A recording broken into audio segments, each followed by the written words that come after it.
we're marking 1 year since the arrest of the accused Seminole Heights serial killer. Hal Donaldson III is charged with murdering 4 innocent people over the course of a month last year. That left the community terrified, if you remember that. Yeah, and right now he remains in jail awaiting trial, and our Avery Cotton joins us now. And this was a story that made national headlines for weeks and had everybody here scared. Yes, certainly a time that everyone was very scared during all of this, as we all waited to see who would be charged with the crimes.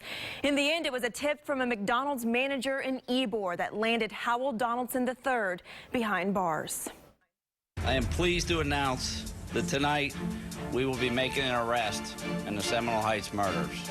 October 9th, the first victim, 22-year-old Benjamin Mitchell, was gunned down while he was waiting for a bus. Days later, and just a few streets away, another murder, 32-year-old Monica Hoffa. That's when the Seminole Heights community started raising eyebrows, wondering if a serial killer was roaming their streets. We got our first look at the suspect in this surveillance video that circled news sites and social media until third victim Anthony Naiboa was killed, and it didn't stop there. You know, there's been enough carnage. You have severely affected some families. Ronald Felton was the final person who died at the hands of a killer on a rampage.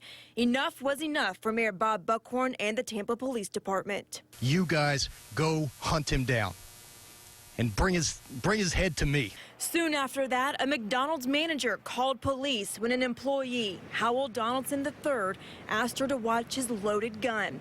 Cops searched his car, made the arrest, and charged him with the 4 murders.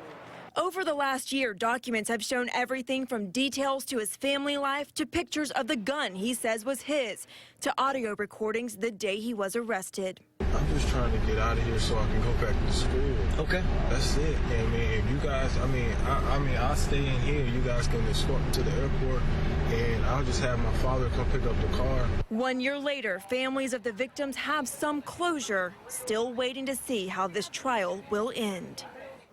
And Hal Donaldson III has been through a series of competency hearings this past year. He's currently in Hillsborough County Jail while attorneys continue gathering evidence for their cases. I remember last year, too, being out in Seminole Heights the day after the arrest was made, and just hours after, you could just feel a sigh of relief throughout the entire neighborhood after that news. People were afraid to even leave their homes. Yep. I mean, this was scary even for you guys as you were reporting out in the neighborhood. There was usually a police officer nearby to make sure the journalists that were covering this were protected. Yeah, so 1 year later, here we are. Thanks, Avery.